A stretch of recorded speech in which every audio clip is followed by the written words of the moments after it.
Good morning. ഇന്ന് ഞാൻ live പറയുന്നത് എന്തോന്നറിയോ, ഇന്നലെ നമ്മളെ ഒരു സിനിമ കാണാൻ പോയില്ലേ കൊട്ടാരക്കര മിനർവ തിയേറ്ററില്. ഇന്നലെ നമ്മുടെ അലക്സും ബിനുവും ഒക്കെ പറഞ്ഞിട്ട് ഞാനൊരു സിനിമ കാണാൻ വേണ്ടി പോയി. ആ സിനിമയുടെ പേരറിയാലോ നമുക്ക്, എന്തുവാ, 40കളിലെ പ്രണയം. അപ്പം സ്വാഭാവികമായിട്ട് നമ്മളൊക്കെ പോവും. അങ്ങനെ നഷ്ടബോധമൊക്കെ എന്തോ ആയിക്കോട്ടെ, അതൊന്നും പ്രശ്നമൊന്നുമില്ല. അത് എല്ലാവർക്കും ഉണ്ടാകുന്നേ. 40കൾ ആകുമ്പോഴത്തെ എല്ലാവർക്കും ഒരു പ്രണയമുണ്ട്. അതില്ല എന്നുള്ളതിനകത്ത് ആർക്കും സംശയമൊന്നുമില്ല. അതെ, ഉണ്ട്, മരണം വരെ പ്രണയം വരും. പക്ഷെ എന്നാലും 40കളിലൊരു പ്രണയം ആ സംവിധാനം തന്നെ എടുക്കുമ്പോഴേ അത് ഒരു രണ്ടാമത്തെ പ്രണയത്തിന്റെ തുടക്ക പ്രായമാണ്. നമുക്കറിയാലോ. ഓക്കെ, അപ്പം ഞാൻ പക്ഷെ പറയുന്നത് അങ്ങനെയല്ല. ഞാൻ പ്രണയവുമായി ബന്ധപ്പെട്ടല്ലത് പറയുന്നത്. അപ്പൊ ആ ടോപ്പിക് കേട്ടപ്പം അത് എങ്ങനെ, രമേശ് മകൈരവ് എന്ന് പറഞ്ഞ ഒരു സംവിധായകനാണ്. അദ്ദേഹം സംവിധാനം ചെയ്ത സിനിമ അത് പല സ്പോട്ടാക്കി മാറ്റി. അതിന് എല്ലാ കാര്യവും അദ്ദേഹം പറയാൻ ശ്രമിച്ചത് സ്വപ്നങ്ങളിലൂടെ പറയാൻ ശ്രമിച്ചു. അപ്പൊ സ്വപ്നങ്ങളിലൂടെ പറയാൻ ശ്രമിച്ചപ്പോ സ്വാഭാവികമായിട്ടും നമുക്ക് എനിക്ക് തോന്നിയത് അദ്ദേഹത്തിന് ഒരു ലാഗിങ്, അതോടൊപ്പം തന്നെ ചില മനസ്സിലാക്കാനുള്ള പ്രയാസവും ചിലർക്കുണ്ടായി കാണും എന്ന് ഞാൻ വിശ്വസിക്കുന്നു. എന്നിരുന്നാലും ആ സിനിമ പോയി കാണണം. നമ്മുടെ ചിന്തകളുടെ ഒരു തുടക്കമാണ്. അതുകൊണ്ട് ഇനി ഞാൻ പറയാൻ വന്ന, ഞാൻ യഥാർത്ഥത്തിൽ ആ ഒരു ടോപ്പിക്കിനെ ഉൾക്കൊണ്ടുകൊണ്ട് ഈ 40കളിലെ പ്രണയം എന്ന സിനിമയെ കണ്ടുകൊണ്ടല്ല ഞാനിപ്പോ പറയുന്നത്. പക്ഷെ അതിനകത്ത് അതേ രീതിയിലുള്ള സാധ്യതയൊക്കെ കാണുന്നുണ്ട് നമ്മള്. പക്ഷെ ഞാൻ പറയുന്നത് 40കളിലെ ജീവിതം, ഐ മീൻ ആത്മീയപരമായി ഉണ്ടാകുന്ന, അതോടൊപ്പം തന്നെ മാനസികപരമായി, ശാരീരികപരമായി. അപ്പൊ മാനസികപരമായിട്ട് എന്തു മാറ്റം 40കളിൽ. ഞാൻ ശ്രദ്ധിക്കാം, ഞാൻ അതിനൊന്ന് ഇന്നലെ ഒരു പുസ്തകത്തിൽ നിന്നൊക്കെ വായിച്ചതൊക്കെ ഒന്ന് കുറിച്ച് ഞാനൊന്ന് മനസ്സിൽ നോക്കുമ്പോൾ എനിക്ക് മനസ്സിലാവുന്നത് അത് വളരെ വലിയൊരു ടോപ്പിക്കാണ്. നമ്മൾ തന്നെ ഇപ്പൊ എനിക്കത് പറഞ്ഞാൽ മനസ്സിലാവും. ഞാനിതിപ്പോ പറയുമ്പോൾ ഈ ഓരോരുത്തർക്കും അത് മനസ്സിലാവും എങ്ങനെയാണ്. എന്തുകൊണ്ട് ജയമോഹൻ അപ്പം അന്നേരം അതെങ്ങനെ നമ്മുടെ ജീവിതത്തിലെ അത് എങ്ങനെ നമ്മൾ സ്പർശിയായി മാറുന്നു എന്നുള്ളത് ഞാൻ ഈ പറയുമ്പോൾ നിങ്ങൾക്ക് മനസ്സിലാവും. അപ്പൊ മാനസികമായ കാര്യം നമുക്ക് ഒന്നിച്ച് പറയാം. ആദ്യം പറയാം, നമ്മുടെ ജീവിതത്തിൽ 40 വയസ്സ് കഴിയുമ്പോൾ മുൻഗണന ഉണ്ടാവും, ഇല്ലേ? ഒരു മുൻഗണന ഉണ്ടാവും. മുൻഗണന മീൻസ് ഇത് ചെയ്യണം, അത് ചെയ്യണം എന്നുള്ള ഒരു തോന്നൽ. മനസ്സിലായി? അല്ലല്ല, പിള്ളേരുകളെ അങ്ങ് മാറുക. എനിക്ക് ഇങ്ങനെ പഠിക്കണമെന്ന് തോന്നുക, അല്ലെന്നുണ്ടെങ്കിൽ ഇന്ന തീരുമാനം എടുക്കണമെന്ന് തോന്നും. ജോലിയിൽ നിന്ന് സ്വപ്നങ്ങളിലേക്കുള്ള യാത്ര തുടങ്ങും. യഥാർത്ഥത്തിൽ അത് ആരും പറഞ്ഞു തന്നിട്ടാണോ നമ്മൾ 40കളിൽ മാറുന്നത്? പക്വത. ആ പക്വതയെന്നല്ല ഇനി നമ്മൾ പറയുന്നത്. എനിക്ക് മാറണമെന്ന ചിന്ത ഈ കനാലിന്റെ പോലോ റോഡില്. അപ്പൊ രണ്ടാമത് നമ്മൾ കാണുന്നതെന്ന് പറഞ്ഞാൽ ആളുകളെ സന്തോഷിപ്പിക്കുന്ന ഒരു സ്വഭാവം നമുക്ക് ചെറുപ്പത്തിലുണ്ട്. ആണോ? അത് വിട്ട് നമ്മൾ സന്തോഷിക്കാൻ ശ്രമിക്കും. അങ്ങനെ ഉണ്ടോ? നമ്മള് മറ്റുള്ളവരെ സന്തോഷിപ്പിക്കും, നമ്മുടെ സന്തോഷത്തിലേക്ക് തിരിച്ചു വരാൻ ശ്രമിക്കും. അത് ഞാൻ ആ സിനിമയിൽ അത്രയും കഥ കറക്റ്റായിട്ട് പറയുന്നില്ലേലും ഒരു മനസ്സിനെ റിസർച്ച് ചെയ്യുന്ന ഒരാളെന്നുള്ള രീതിയിൽ എനിക്ക് അതിനെപ്പറ്റി മനസ്സിലായ നമ്മുടെ ജീവിതത്തിൽ ഏറ്റവും വലിയ പ്രശ്നം എന്താണെന്നറിയാം, നമ്മൾ നമ്മുടെ ചെറുപ്പകാലമൊക്കെ മറ്റുള്ളവരെ സൂചിപ്പിക്കാനും അവരെ ഒന്ന് കൈകാര്യം ചെയ്യാൻ നമ്മൾ ശ്രമിക്കും. മനസ്സിലാവുന്നു? എന്നാൽ അതിൽ നിന്ന് വിഭിന്നമായി നമുക്ക് എന്തോ ഉണ്ടായി, നമ്മളെന്നുള്ളൊരു ചിന്ത വരുന്നത് ഈ പ്രായത്തിലാണ്. മനസ്സിലായോ? ജീവിതത്തിൽ ആഴമുള്ള ചിന്ത വരുന്ന എപ്പോഴാ? മനസ്സിലായോ? ഈ ഒരു പ്രായത്തിൽ, ഈ മധ്യവയസ്കരാവുന്ന സമയത്താ. മധ്യവയസ്കരോ നിന്നെ ഞാൻ 40 പറഞ്ഞ ഞങ്ങൾ ചെറുപ്പക്കാരാ കേട്ടോ. ഓക്കെ. എന്നിട്ട് അടുത്തെന്ന് പറഞ്ഞ വാട്ട് ഐ നീഡ്, എനിക്കെന്താ വേണ്ടേ എന്ന ചോദ്യം നമ്മൾ വരത്തില്ലേ? സത്യത്തിൽ നമ്മൾ ഏറ്റവും വലിയൊരു പ്രശ്നം അത് നല്ലൊരു ചോദ്യമായിരുന്നു കേട്ടോ. വാട്ട് ഐ നീഡ്, ഞാൻ എന്തിനാ ജീവിക്കുന്നത്, എന്റെ ജീവിതത്തിൽ എനിക്കെന്താ വേണ്ടേ? മച്ചേ ഉണ്ണിയുടെ അമ്മ എന്നിട്ടാ കേട്ടോ, എനിക്കെന്താ വേണ്ടേ എന്ന ചോദ്യം വരണമെങ്കിൽ നമുക്ക് ആ പ്രായം എടുത്തെന്നുള്ളതാണ്. ഏകദേശം 40 വയസ്സായപ്പോഴാണ് നമ്മൾ ചിന്തിക്കുന്നത് വാട്ട് ഐ നീഡ് എന്നുള്ളൊരു ക്വസ്റ്റ്യൻ വരുന്നത്. ഓ മതി, നിങ്ങൾക്ക് ഇപ്പോഴേ തുടങ്ങിക്കോ. പിന്നെ സെൽഫ് കോൺഫിഡൻസ് കൂടും ആ സമയത്ത്. എന്ത് സംശയമുണ്ടോ? ജീവിത എക്സ്പീരിയൻസുകൾ നമ്മളെ ശക്തരാക്കി മാറ്റും. നമുക്കൊരു ഉറപ്പ് വരത്തില്ല അന്നേരം. നമുക്കൊരു ഉറപ്പ് വരും. എന്തായിരുന്നു പറയാൻ മനസ്സിലായി? സെൽഫ് കോൺഫിഡൻസ് വർദ്ധിക്കും, ഒരു ഉറപ്പ് വരും. നമ്മുടെ അടുത്ത സ്നേഹിതയായ ജെറി ജോൺ ആണ് നായകനായി അഭിനയിച്ചത്. അദ്ദേഹത്തിന്റെ പ്രഥമ സിനിമ കൂടിയാണ്. ജെറി നല്ല ഇതായിരുന്നു കേട്ടോ ജോജി. എങ്ങനെ അഭിനയം എല്ലാം കറക്റ്റ് ആണ്. പക്ഷെ സംവിധായകൻ, അതായത് നമ്മൾ ഈ പറഞ്ഞ രമേശ് മഹേരം കൊണ്ടുപോയ ആ ഒരു ഇതിനകത്താണ് എനിക്ക് ട്രാക്കിനകത്ത് അദ്ദേഹം അത് ചെറിയ സമയത്ത് പറഞ്ഞു തീർക്കാൻ, അത് ആദ്യം ഒരു ഡോക്യുമെന്ററി ആയിട്ടാണോ ചിത്രീകരിക്കാൻ ശ്രമിച്ചതെന്ന് എനിക്കറിയത്തില്ല. എന്നിട്ട് അത് സിനിമയായി പോയതാണെന്നൊരു സംശയം. പിന്നെ നമുക്ക് ഈ പ്രായത്തിൽ തോന്നുന്ന ഒരു വലിയൊരു സംഭവം എന്താണെന്നറിയാമോ? ഈ അനാവശ്യ ബന്ധങ്ങൾ വേണ്ടാന്ന് വെക്കും. എന്തിനാണ് അവനെ നമ്മുടെ കൂടെ? ചിന്തിക്കും മോനെ. അല്ല മോൻ ആ പ്രായം അറിയത്തില്ല, എനിക്ക് മനസ്സിലാവും ഇല്ലേ? നമുക്ക് അനാവശ്യമായ ബന്ധങ്ങള് അത് നമുക്ക് യഥാർത്ഥത്തിൽ നമ്മുടെ സമ്മർദ്ദം കുറയ്ക്കുകയും ചെയ്യും. ഡൗട്ടുണ്ടോ? ആവശ്യമില്ലാത്ത തലവേദന പിന്നെ വലിച്ചു വെക്കണ്ട. മനസ്സിലായോ? പിന്നെ നമ്മുടെ ഒരു ചിന്ത എന്താണ്? സമയം വിലപ്പെട്ടതാണെന്നുള്ളൊരു ചിന്ത വരും. ടൈം ഈസ് വെരി പ്രീഷ്യസ് എന്ന് ചിന്തിക്കണമെന്നുണ്ടെങ്കിൽ when you will reach 40, 20-30 you got it that, but എന്ത് ചെയ്യുന്നു? But we never thought that. നമ്മളിപ്പോ സ്ത്രീകളുടെ കേസ് ആണെങ്കിൽ എന്ത് ചെയ്യുന്നറിയാ? കുഞ്ഞുങ്ങളെ വളർത്തുക, അതിൽ നിന്നൊക്കെ കുറച്ചുകൂടെ ഒന്ന് മാറും ഈ 40 ആകുമ്പോ. അന്നേരമാണ് ഈ പ്രണയത്തെ പറ്റി നിങ്ങൾ മറന്നുപോയ പ്രണയം ഉണർത്തെഴുന്നേറ്റ് വരുന്നത്. അതുകൊണ്ടാണ് ഇന്ന് വാട്സപ്പിലൂടെ ഒക്കെ പ്രണയത്തിന്റെ ആളോ. പക്ഷെ അത് പറയാനേ കേട്ടോ ജോജി, അത് പറയാൻ ആര് തയ്യാറായില്ല? ഈ സംവിധായകൻ തയ്യാറായില്ല. സംവിധാനം ആദ്യം അത് പറഞ്ഞുകൊണ്ട് വന്നു. വന്നിട്ട് അദ്ദേഹത്തിന് ആ കോൺഫിഡൻസ് ഇല്ലാത്തതുകൊണ്ട് അപ്പം സമയം വിലപ്പെട്ടതാണെന്നുള്ള ഒരു ചിന്ത വരും. പിന്നെ കുട്ടികൾ, കുടുംബം, ഭാവി എന്ന ചിന്ത വരും. മനസ്സിലാവുന്നു? അവിടെയാണ് നീ പറഞ്ഞ അങ്ങനെ ഒരു കാഴ്ചപ്പാട് വരും. പിന്നെ ക്ഷമയും പക്വതയും വരും. വരത്തില്ലേ? എന്താ? ക്ഷമയും പക്വതയും വരുന്നൊരു കാലഘട്ടമാണ് ഈ 40 വയസ്സെന്നൊക്കെ പറയുന്നത്. ഒരു ഐഡിയ കിട്ടിയോ? പിന്നെന്ന് പറഞ്ഞാൽ നമ്മളെ അതെനിക്ക് എന്റെ ഒരു പോയിന്റ് നമ്മൾ റീഡിസൈൻ ചെയ്യും. യെസ്, നമ്മുടെ സ്വപ്നങ്ങൾക്ക് നമ്മൾ 18-ാമത്തെ വയസ്സിൽ പപ്പയൊക്കെ എന്ന് പറഞ്ഞാൽ കൊച്ചുനാളി 2 നിക്കറും കൊണ്ട് ഓടുന്ന സമയമോ. മനസ്സിലാവുന്നോ? അതിൽ നിന്ന് വ്യത്യസ്തമായി പപ്പയുടെ ജീവിതത്തിൽ വളർന്ന് സമ്പത്തൊക്കെ ഉണ്ടാക്കി വരുമ്പോ എന്റെ ഇഷ്ടത്തിന് യാത്ര ചെയ്യാൻ പറ്റുന്ന എന്റെ സമ്പത്ത്. പണ്ട് സ്കൂളിൽ നിന്ന് ടൂർ പോകുമ്പോൾ പോകാൻ പറ്റിയില്ല. മനസ്സിന് ഭയങ്കര വേദനയുണ്ട്. പക്ഷെ എന്റെ അമ്മയും അപ്പനെയും എന്ത് ചെയ്യാൻ തയ്യാറല്ല, വിഷമിപ്പിക്കാൻ തയ്യാറല്ല. ഞങ്ങൾ 5 മക്കളില്ലേ. അപ്പൊ എല്ലാവരുടെയും സ്വാതന്ത്ര്യങ്ങളെ ഹനിച്ചുകൊണ്ട് എനിക്കൊരു സ്വാതന്ത്ര്യം. ഈ 40-ാമത്തെ വയസ്സ് നമ്മള് അതിന് മുമ്പേ ഞാനും നിഷാദും പ്രദീപും ഒക്കെ നമ്മൾക്ക് ഇഷ്ടംപോലെ യാത്രകൾ തുടങ്ങി. ഞാൻ കൂടെ 2008 ദുബായി പോയി. മനസ്സിലാവുന്നു? അത് കഴിഞ്ഞ് എത്ര രാജ്യം. അപ്പൊ ഇതെല്ലാം കറങ്ങാൻ നമ്മളെ കൊണ്ട് കഴിഞ്ഞ നമ്മൾ റീഡിസൈൻ ചെയ്തു. എനിക്ക് എന്റെ ജീവിതത്തിൽ യാത്ര ചെയ്യണം, എനിക്ക് എന്റെ ജീവിതത്തെ മോൾഡ് ചെയ്യണം. മനസ്സിലായി? ഇതൊക്കെ മനസ്സിൽ വന്ന മാറ്റങ്ങളാണ്. മനസ്സിലാവുന്നു? ഇനിയെന്ന് പറഞ്ഞു കഴിഞ്ഞാൽ 40കളിൽ ശരീരത്തിന് മാറ്റം വരും. എവിടെ? ശരീരത്തിന്റെ. അത് നമുക്കറിയാം. അല്ല, മെറ്റബോളിക് ആയിട്ടുള്ള ഒത്തിരി പ്രശ്നങ്ങൾ വരും. മനസ്സിലാവുന്നോ? അത് വരത്തില്ലേ? സംശയമുണ്ടോ? വണ്ണം കൂടും. അങ്ങനെ പല പ്രശ്നങ്ങളുണ്ടാവും. പിന്നെന്ന് പറഞ്ഞാൽ നമ്മുടെ എനർജി ലെവൽ ഒന്ന് കുറയും ശാരീരികമായിട്ട്. സംശയമുണ്ടോ? എനർജി ലെവൽ കുറയത്തില്ലൂടി. കുറച്ച് കുറയും എന്ന് പറഞ്ഞോണ്ട് മൊത്തത്തിൽ പോകത്തൊന്നുമില്ല. വൈബ് അടിച്ച് നമ്മൾ നിൽക്കും. വിട്ടുകൊടുക്കത്തില്ല. ഞാനൊക്കെ ഇത്ര പ്രായമുണ്ട്. പ്രായം വേണ്ട കേട്ടോ. കൊച്ചി ഇറങ്ങാണ്ടിരിക്കുന്നുണ്ട്. 25. പിള്ളേർക്കൊക്കെ 28. കൊച്ചുങ്ങൾക്ക് 14 വയസ്സേ ആയോളൂ. അപ്പൊ നമ്മളും ചുള്ളനാണ് നമ്മൾ വരുത്തണം. പിന്നെ ഈ സമയത്തൊക്കെ ഭാരം കൂടും. തടി വെക്കുന്നൊക്കെ ഒരു സാധനം. അതൊക്കെ കാരണം എന്താണ്? ഈ ഹോർമോൺ ചേഞ്ചിന്റെ ഒരു സമയമാണ്.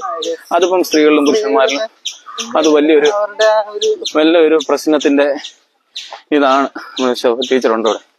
ഇല്ല. മനസ്സിലായോ? അതങ്ങനെ ഒത്തിരി പ്രശ്നങ്ങളുള്ളൊരു അത് ഒത്തിരി വ്യത്യാസം ഉണ്ടാവും. ഉറക്കത്തിന്റെ രീതി മാറും. സംശയമുണ്ടോ? കൊച്ചുങ്ങളൊക്കെ ഉണ്ടാവും. നീ ഓർക്കുന്നുണ്ടോ? ഞാൻ ഈ 2 കൊച്ചുങ്ങളെ നോക്കിയത് മൊത്തം ഞാൻ അന്ന് ഉറക്കമില്ലാത്ത രാത്രികളെ.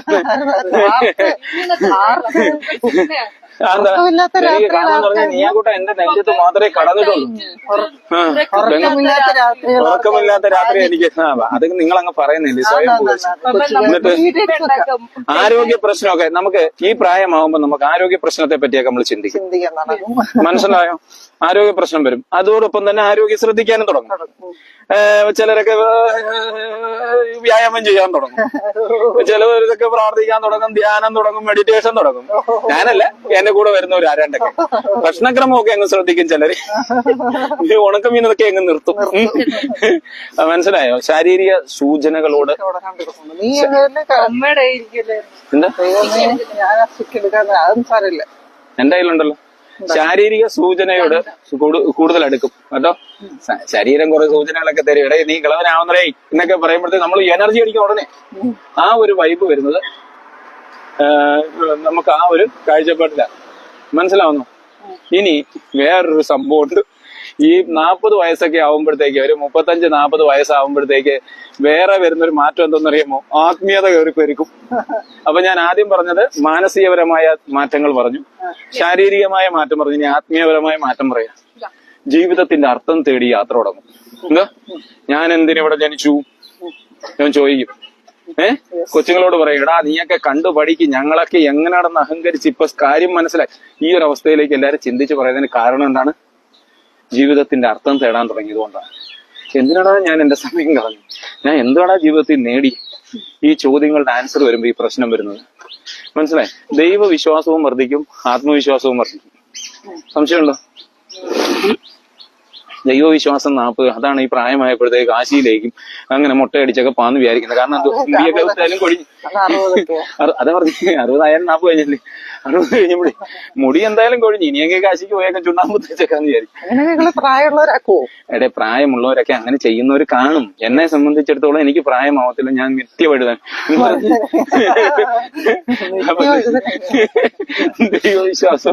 ദൈവവിശ്വാസവും ആത്മീയവിശ്വാസവും വർദ്ധിക്കും, അല്ലെ ആത്മവിശ്വാസം വർദ്ധിക്കും.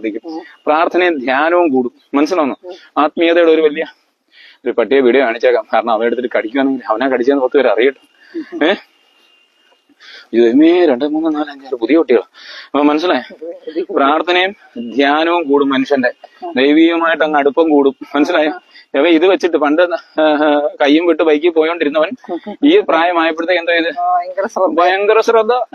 അവൻ ആ കൊച്ചുങ്ങളെ ഉപദേശിക്കും. മനസ്സിലാവുന്നോ? അപ്പൊ അവന്റെ വല്യപ്പനും അവന്റെ അമ്മയും അപ്പനും അവിടെ ഇരുന്നിട്ട് പറയും, ഇതുപോലാടാ ഞാനും പണ്ട് പറഞ്ഞേ കേട്ടോ എന്ന് പറയും. അന്നേരം താൽക്കാലിക വിജയത്തിൽ നിന്ന് സ്ഥിരമായ വിജയത്തെ പറ്റി ചിന്തിക്കുന്നത് മനസ്സിലായോ? ഈ 40കളിലാണ്. 40 കഴിയുമ്പോ എന്തോന്ന് താൽക്കാലിക വിജയങ്ങളിൽ നിന്ന് സ്ഥിരമായ ഒരു വിജയം എന്റെ ജീവിതത്തിൽ വേണമെന്ന് ചിന്തിക്കുന്നത് ഈ പ്രായത്തിലാണ്. പിന്നെ 40കളുടെ ഒരു പ്രണയം, 40കളുടെ പ്രണയം എന്നെ കൊണ്ട് ഞാൻ തോറ്റ എന്റെ കർത്താവ്. അല്ല എനിക്ക് പ്രപഞ്ചത്തോടെ ഈ പറയുന്ന മരങ്ങളോട്, കനാലിനോട്, വട്ടമരത്തോട്, സൂര്യനോട്. ഞാൻ ഈ സുനിലച്ചാന്റെ കൂട്ടാ, നമ്മുടെ അമേരിക്കയിലുള്ള സുനിലച്ചാൻ നമ്മളെ കാണും. അച്ഛന്റെ കൂട്ടാ. അച്ഛൻ നിത്യപ്രണയത്തിന്റെ ആളാ. ഈ 40കളുടെ പ്രണയമല്ല. മരണം വരെയും പ്രണയിക്കും. നിത്യഹരിത നായകന്മാര്. ആ ചിന്ത ഉള്ളവന് മാത്രമേ ജീവിതത്തിൽ പിടിച്ചു നിൽക്കാൻ പറ്റൂ. മനസ്സിലാവുന്നോ? അപ്പൊ ക്ഷമയും കരുണയും വസിക്കും ഈ പ്രായമാകുമ്പോ. ഒരു 40 കഴിയുമ്പോഴേ, ഞാൻ പ്രണയത്തിന്റെ കാര്യമൊന്നല്ല പറഞ്ഞു വരുന്നത്, ഞാൻ പറയുന്നത് ആ ഒരു മനുഷ്യരിൽ വരുന്ന മാറ്റമാണ്. മനസ്സിലായോ? അവര് താൽക്കാലികപരമായ വിജയത്തിൽ നിന്ന് സ്ഥിരമായ വിജയത്തെ പറ്റി ചിന്തിക്കും എന്ന് പറഞ്ഞു. അവർക്ക് ആത്മവിശ്വാസത്തെ പറ്റി ചിന്തിക്കുന്ന ഒരു സമയമാണെന്ന് പറഞ്ഞു. മനസ്സിലാണോ? പിന്നെ ഇവര് പറയുന്നത് എന്താന്ന് ചോദിച്ചാ, എന്നാ എന്നിൽ നിന്ന് എന്ത് കളയണം, മനസ്സിലാവുന്നു? ഞാൻ എന്ത് സ്വീകരിക്കണം എന്നൊക്കെ ചിന്തിക്കുന്ന ഒരു പ്രായമാണ് അത്. മനസ്സിലായോ? അത് ഓട്ടോമാറ്റിക്. ഞാൻ വിചാരിച്ചിരുന്നു ഞാനിപ്പോ ഇങ്ങനെയൊക്കെ ഒത്തിരി മാറ്റങ്ങൾ ഇനി വന്ന് ഞാൻ വിചാരിച്ചത് ഞാൻ മാറിയതാ. പക്ഷെ ഇത് മാറിയതല്ല, എല്ലാമാർക്കും വരുന്ന മാറ്റമാണെന്നുള്ളത് നമ്മൾ ചിന്തിച്ചാൽ മതി. മനസ്സിലായോ? ഇന്നലെ അവൻ സിനിമയിലൂടെ കഥ പറയാൻ ശ്രമിച്ചപ്പോ നമ്മൾ മനസ്സിലാക്കിയത്. അപ്പൊ അതൊരു പോയിന്റാ. പിന്നെ നമ്മളൊരു പോയിന്റ് എന്ന് പറയാൻ എന്തൂടെ ഉള്ളേ, സമൂഹത്തോട് കൂടുതൽ ഉത്തരവാദിത്വമൊക്കെ വരും. എടേ നമ്മുടെ ജംഗ്ഷനിൽ ഒന്ന് മൂത്രമൊഴിക്കല്ലേ, അങ്ങോട്ട് മാറിയെന്ന് വഴി, അതങ്ങനെ ചെയ്യല്ലേ, പട്ടികളെ അഴിച്ചു വിടല്ലേ. പട്ടിയും കൊണ്ട് രാവിലെ ഓടിച്ചോണ്ടിരുന്നവനാ. 40 വയസ്സ് കഴിഞ്ഞപ്പോഴത്തേക്ക് അവൻ സ്ഥിതി മാറ്റി. ഐഡിയ മനസ്സിലായ? വെച്ചോ കേട്ടോ. എന്നിട്ടൊരു ആത്മപരിശോധനയൊക്കെ നടത്തും. പിന്നെ ഇനി അവനങ്ങ് സമൂഹത്തോട് അങ്ങ് ഉത്തരവാദിത്വം വർദ്ധിക്കും ഈ ഒരു സമയമൊക്കെ ആകുമ്പോഴത്തേക്ക്. മനസ്സിലായോ? ഭൗതികതയിൽ നിന്ന് എമ്മാരൊക്കെ എന്തോ ഒരു ആത്മീയതയിലേക്കുള്ള യാത്രയൊക്കെ അങ്ങ് തുടങ്ങും. പിന്നെന്ന് പറഞ്ഞാൽ വേറൊരു ഗുണം ഞാൻ കാണുന്നത് എന്താണെന്നറിയാമോ? നന്ദി പറയും. ഈ ഒരു പ്രായമൊക്കെ ആയി കഴിഞ്ഞാലേ, മനസ്സിലായോ കേട്ടോ? Thank you. അത് പറയുന്നത് നീ ഞങ്ങളുടെ കൂടെ, നിങ്ങളുടെ കൂട്ടുകാർ ഞങ്ങളാ കൂടുതൽ. അതുകൊണ്ട് ഞങ്ങളുടെ കുറെ ഗുണങ്ങൾ നിങ്ങൾക്ക് വന്ന് കേറിയിട്ടുണ്ടല്ലോ.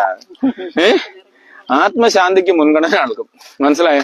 ഇതൊക്കെയാണ് ഞാൻ മനസ്സിലാക്കുന്നിടത്തോളം 40 വയസ്സ് എത്തിക്കഴിയുമ്പോ 40-ാം വയസ്സിലെ ശാരീരിക, മാനസിക, ആത്മീയപരമായ സിറ്റുവേഷൻ. ഓക്കെ, ഞാൻ ഇവിടെ നിർത്തി. ചോദിക്കൂ, എത്ര ക്വസ്റ്റ്യൻ വേണമെന്ന് ചോദിച്ചോളൂ. 40കളിലെ ദാമ്പത്യം. Very good question. Deepa Ratheesh, good morning. Sheena, a precious life. Okay, thank you. ഇന്നെങ്കിൽ ഞാനൊന്ന് മറുപടി കൊടുത്തോട്ടെ. ക്വസ്റ്റ്യൻ ചോദിക്കുന്നത് വലിയൊരു കലയാണ്. അപ്പൊ എന്തായിരുന്നു ചോദിച്ചേ? ഞങ്ങളുടെ ദാമ്പത്തിക ജീവിതം. മോനെ, ഞാനിപ്പോ 40കളിൽ നിൽക്കുന്ന ഒരാളാണ്. നിന്റെ അമ്മയും 40കളിലാണ്. ഓക്കെ, ഞാൻ കേട്ടോ. അപ്പൊ ഞങ്ങൾക്ക്, എന്നെ സംബന്ധിച്ചിടത്തോളം ഇനി 40കളിൽ ഒരു 3 വർഷമേ ഉള്ളൂ. അവളെ സംബന്ധിച്ചിടത്തോളം ഒരു 6-7 വർഷമുണ്ട്. അപ്പൊ 40കൾ എന്നുള്ളതല്ല ഇവിടെ പ്രശ്നം. ഞങ്ങൾക്ക് നിങ്ങളെപ്പോലെ 2 കുഞ്ഞുങ്ങളെ കിട്ടി. നിങ്ങളിപ്പം സെൽഫാണ്. നിങ്ങൾ സ്വയം പഠിക്കുന്നു. ഞങ്ങൾ നിങ്ങളെ നിർബന്ധിക്കുന്നില്ല. രാവിലെ നടക്കാൻ നിങ്ങളോട് പറ, നിങ്ങൾ വരുന്നു. നിങ്ങൾ ഞങ്ങളോടൊപ്പം ചേർന്ന് നിൽക്കുന്നു. പക്ഷെ എല്ലാ കുഞ്ഞുങ്ങളും നടക്കത്തില്ല. രാവിലെ എഴുന്നേറ്റ് നടക്കൂ? ഇല്ല. എന്നതിനർത്ഥം 2 സ്ട്രോങ് കുട്ടികൾ എനിക്കുണ്ടായി. അപ്പൊ നമ്മുടെ ജീവിതത്തിൽ 40കളില് ഞങ്ങൾക്ക് ഒറ്റയ്ക്ക് നടക്കാൻ, ഞങ്ങൾക്ക് നിങ്ങളെ കെട്ടിപ്പിടിച്ച് ചേർത്ത് പിടിച്ച് ഇങ്ങനെ നടക്കാനൊക്കെ, മനസ്സിലായോ? അല്ല പറയുന്നൊക്കെ, ദാമ്പത്യത്തിലല്ലേ കുഞ്ഞുങ്ങളുള്ളത്. മനസ്സിലാവുന്നു? അങ്ങനെ വന്ന് ഞങ്ങളൊന്ന് സെൽഫായി. മനസ്സിലാവുന്നു? ഞങ്ങളെ പറ്റി ചിന്തിക്കാൻ നിങ്ങൾ ഞങ്ങളെ പഠിപ്പിച്ചു. കാരണം എന്താ? നിങ്ങൾ കുറച്ച് പക്വതയായതുകൊണ്ട്. പുസ്തകം എടുത്ത് നിങ്ങൾ പഠിക്കുന്നു, നിങ്ങൾ നിങ്ങളുടെ കാര്യം നോക്കുന്നു, നിങ്ങൾ കുളിക്കുന്നു, നിങ്ങൾ നിങ്ങളുടെ ഓരോ കാര്യങ്ങളിലും ശ്രദ്ധിക്കുന്നു. അങ്ങനെ ആയപ്പോഴത്തേക്ക് ഞങ്ങൾ കുറച്ചുകൂടെ ഫ്രീ ആയി. അപ്പൊ വി തിങ്ക് അബൌട്ട് അസ്. അന്നേരം ഞങ്ങളുടെ ആ ജീവിതത്തിൽ ഒരു സുഖം കിട്ടാൻ തുടങ്ങി. മനസ്സിലാവുന്നു? അതിനിടയുമ്പോ എന്ന് പറഞ്ഞു കഴിഞ്ഞാൽ നീയാക്കൂട്ടം അപ്പിയിട്ട് ഓടിച്ചെന്ന് അപ്പി എടുക്കണം. നീയാക്കൂട്ടം അന്നേരത്തെ മൂത്രം ഒഴിച്ച് അത് പോയി തുടയ്ക്കണം. അങ്ങനെ ഇതെല്ലാം ഈ പപ്പ ചെയ്ത് പപ്പ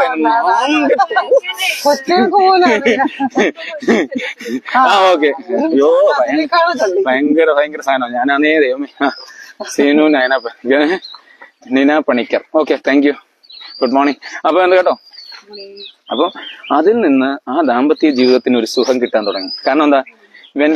ഞങ്ങൾക്കൊരു നെഗറ്റീവ്സ് വന്ന ലൈഫില് എല്ലായിടത്തും പോസിറ്റീവ് മാത്രമുള്ള ലൈഫ് ദർ ഈസ് ഹാർഡിൽസ്. അങ്ങനെ ഉണ്ട്, കഠിനമായ അവസ്ഥകളുണ്ട്. ആ സമയത്തൊക്കെ നിങ്ങളുടെ ചിരിയും നിങ്ങളോടൊപ്പം ഉള്ള ലൈഫും ഒക്കെ എന്ന് പറഞ്ഞാൽ ഇറ്റ് വാസ് വെരി നൈസ്. എന്നാ ഇപ്പോഴും അങ്ങനെ തന്നെ അവസ്ഥ. ഞാൻ പൊടിയായിരുന്നപ്പോൾ സംഭവം പറയാം, അത് ഭയങ്കരമായ രീതിയിലായിരുന്നു. അപ്പൊ ഇപ്പോഴും അങ്ങനെയാണ്. ഇപ്പോഴും നിങ്ങളോടൊപ്പം ഷെയർ ചെയ്യുമ്പോൾ അങ്ങനെ ദാമ്പത്തിക ജീവിതത്തിന് ഒരു അർത്ഥം കിട്ടി. മനസ്സിലായോ? എൻജോയ് ചെയ്യാൻ പറ്റി. ഞങ്ങൾ എവിടെ പോവാന്നേലും നിങ്ങളെ കൂടെ കൊണ്ടുപോവാ. ടൂർ പോകുമ്പോൾ നിങ്ങളെ കൊണ്ടുപോവാ. മനസ്സിലാവുന്നു? സോ ഞങ്ങളുടെ ലൈഫിനെ സംബന്ധിച്ചിടത്തോളം പിന്നെ എന്റെ പ്രണയങ്ങളൊന്നും അവസാനിച്ചിട്ടില്ല. അന്ന് ആരോടും പറയാൻ ഇതേ പ്രണയത്തോടുള്ള ആ യാത്ര മുന്നോട്ട് ആസക്തിയൊന്നുമില്ല. പ്രണയമുണ്ട്. എവള് ചോദിക്കുന്ന ചോദ്യം കേട്ടോ എന്നെ ആൾക്കാർ എന്തുകൂടെ പൊട്ടക്കോസിനെ കാണാം ആണോടെ ചോദിച്ചേ? നീ ചോദിയില്ലടി. പറ. അഡ്ജസ്റ്റ്മെന്റ് 100% ഉണ്ടാവണം. അതില്ലാതെ മുന്നോട്ട് പോകാൻ ഒക്കത്തില്ല. അതെ. യെസ്. കറങ്ങി തിരിഞ്ഞ് 15 കൊണ്ടുവരും കേട്ടോ, 13 കൊണ്ടുവരും. പറ. ഡിവോഴ്സിന്റെ എണ്ണം കൂടുന്നത് 40-ാം കാലഘട്ടത്തിൽ. നിങ്ങൾ ഈ ഡിവോഴ്സുമായിട്ട് കണക്ക് കൂട്ടണ്ട. ഇന്നത്തെ കാര്യത്ത് സ്ത്രീകൾ സ്വതന്ത്രമായി ചിന്തിക്കാൻ ഒക്കുന്ന തരത്തിലേക്ക് എത്തിയത് അവരുടെ സാമ്പത്തിക അവസ്ഥയിൽ വന്ന മാറ്റം. അവർക്ക് ജോലിയായി, അവർ ജീവിതത്തെ എന്നും വണ്ടി വലിക്കുന്ന പ്രൊഫഷനായി, അവർക്ക് സ്വന്തം കാലിൽ നിൽക്കാമെന്നുള്ളതായി, അവർക്ക് മർദ്ദനമേൽക്കാണ്. 2 മനുഷ്യരല്ലേ ഒന്നിക്കുന്നത്. അപ്പൊ അവിടെ ഇഷ്ടം പോലെ കോൺട്രഡിക്ഷൻസ് ഉണ്ടാവാം. അതിലൊരു അഡ്ജസ്റ്റ്മെന്റ് പരമാവധി ശ്രമിച്ചു നോക്കും. പക്ഷെ പുരുഷന്മാരിൽ മദ്യപാനം കേരളത്തിൽ വലിയൊരു പ്രശ്നമാണ്. കുടുംബ പശ്ചാത്തലം വലുതാണ്. ഇപ്പൊ ഞാൻ നിങ്ങളോട് പറയുന്നത് എന്തുവാ, 2 പേരെയും കരോട്ടയൊക്കെ പഠിപ്പിച്ച് നിങ്ങൾ തളർന്നു പോകുന്ന അവസ്ഥയാണെന്നുണ്ടെങ്കിൽ അടിച്ചിട്ട് തിരിച്ചു പറഞ്ഞത് ഞാൻ തമാശക്കായാലും പറയത്തില്ലേ, അതിനാണ് കരോട്ട പഠിപ്പിക്കുന്നതെന്ന്. കാരണം നിങ്ങളെ നോക്കാൻ, കുടുംബം കെയർ ചെയ്യാൻ തുടങ്ങി. നിങ്ങൾക്കൊരു പ്രശ്നം പറ്റിയിട്ട് നമ്മൾ പണ്ടെന്ത് പറയുന്നത്, എങ്ങനെയെങ്കിലും പിടിച്ചിരിക്കണമെന്ന് പറയും. മനസ്സിലാകുന്നത്? അന്ന് കപ്പയും ചീനിയൊക്കെ ഉള്ള, അതും അല്ലെങ്കിൽ അപ്പനും അമ്മയും മരിച്ച ആ കൊച്ചുങ്ങളെ പറ്റിയുള്ള ചിന്ത വരും. ഇന്ന് സ്ത്രീ സ്വതന്ത്രയാ. അപ്പൊ ഞങ്ങളെന്ത് പറയും, എന്ത് പ്രശ്നം ഉണ്ടായാലും പപ്പയുണ്ട്, നീ ധൈര്യമായിട്ട് കൈകാര്യം ചെയ്തോളാൻ പറയും. മനസ്സിലാവുന്നു? അതിനർത്ഥം ആ വിദ്യാഭ്യാസം. അന്നേരം നിന്നെ ഒരിടി ഭർത്താവ് പിടിച്ചാൽ നീയും തിരിച്ചടിക്കുന്ന കാലഘട്ടത്തിലേക്കായി. മനസ്സിലായേ? പണ്ട് കഥകിന്റെ ബാക്കി നിന്നിട്ട് അയ്യോ ഒന്ന് നോക്കിയേ, ഞങ്ങളുടെ പപ്പ അമ്മ എന്തെങ്കിലും അച്ഛനെ വിളിക്കുന്നത്, ഇങ്ങോട്ട് നോക്കിയേ, അതെ എന്തോ ഉണ്ട് പിള്ളേരപ്പ എന്നങ്ങോട്ട് എനിക്ക് വയ്യ. മനസ്സിലാവുന്നു? അപ്പൊ അതിൽ നിന്ന് മോളി പറഞ്ഞൊരു അതിന്റെ ആൻസർ കിട്ടിയ നോക്ക്. എന്തുവായിരുന്നു മോടെ ചോദ്യം എന്ന് പറഞ്ഞോയോ? അപ്പം ഡിവോഴ്സ് വർദ്ധിക്കുന്നതിന്റെ പ്രധാനപ്പെട്ട അതൊരു വലിയ ടോപ്പിക്കിലേക്ക് പോകുന്നുണ്ടായതുകൊണ്ടാണ്. ഡിവോഴ്സിനെ സംബന്ധിച്ചിടത്തോളം നമ്മുടെ കേരളത്തില് 40,000 പേരോളം വർഷത്തിൽ ഡിവോഴ്സ് ചെയ്യുന്ന അത് ടെൻഡൻസി അല്ല. കേസ് കൊടുക്കുന്ന ആയിരക്കണക്കിന് 10,000 ലക്ഷം അത്രയും വരും. പക്ഷെ അതിൽ നിന്ന് ഡിവോഴ്സ്ഡ് ആയി പോകുന്ന ഇത്രയും പേരുണ്ടെന്ന് കണക്ക് കൂട്ടുക. അപ്പൊ എന്തുകൊണ്ട് അല്ല, അതുകൊണ്ടല്ല, അതൊരു സ്വാതന്ത്ര്യമാണെന്നേ. ഒരുമിച്ച് പോകാൻ പറ്റത്തില്ലെന്നുണ്ടെങ്കിൽ ഡിവോഴ്സ് ചെയ്ത് സന്തോഷത്തോടെ ജീവിക്കുന്നതിന് എന്താ പ്രശ്നം? ഓക്കെ.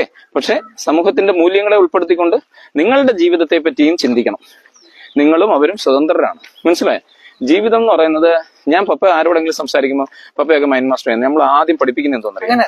അല്ലല്ല ഞാൻ അല്ലല്ല അതാണ് അല്ല അങ്ങനെയല്ല ഞാൻ പഠിപ്പിക്കുന്ന ഇത്രേ ഉള്ളൂ. അങ്ങനെയൊക്കെ ഉള്ള കരുത്തുള്ളവരുടെ കാര്യമല്ലേ ഞാൻ ഈ പറഞ്ഞുകൊണ്ടിരിക്കുന്നത്, ഭയപ്പെടുന്നവന്റെ കാര്യം അല്ലല്ലോ. ഞാൻ പറഞ്ഞ ഒരു പോയിന്റ് എന്തോന്നറിയാം? നിങ്ങൾക്ക് നിങ്ങൾ ഒരു 60, 70, 80 വയസ്സിൽ മരിക്കൂന്ന് ആദ്യം അങ്ങ് പഠിച്ചോണം. ഞാൻ പണ്ടത്തെ കാലത്ത് 54 അതിപ്പോ എത്ര എത്തി? 80. നിങ്ങൾ മരിക്കൂ എന്നുള്ളത് നിങ്ങളുടെ ശരീരത്തെ ബോധ്യപ്പെടുത്തിയാൽ നിങ്ങൾക്ക് പ്രായം വരുമെന്നുള്ളൂ. നിങ്ങളുടെ ശരീരം ഇന്ന സ്റ്റേജിലൂടെ കടന്നു പോകുമെന്ന് നിങ്ങൾ ആദ്യം പഠിച്ചാൽ നിങ്ങൾ എന്ത് ചെയ്യും? നിങ്ങളുടെ ജീവിതത്തിൽ നിങ്ങൾ സന്തോഷിക്കാൻ മറക്കത്തില്ല. ജീവിതത്തിൽ സന്തോഷിക്കാൻ മറക്കരുത്. മനസ്സിലായോ? ഇനി പറഞ്ഞു ക്വസ്റ്റ്യൻ ചോദിച്ചോ.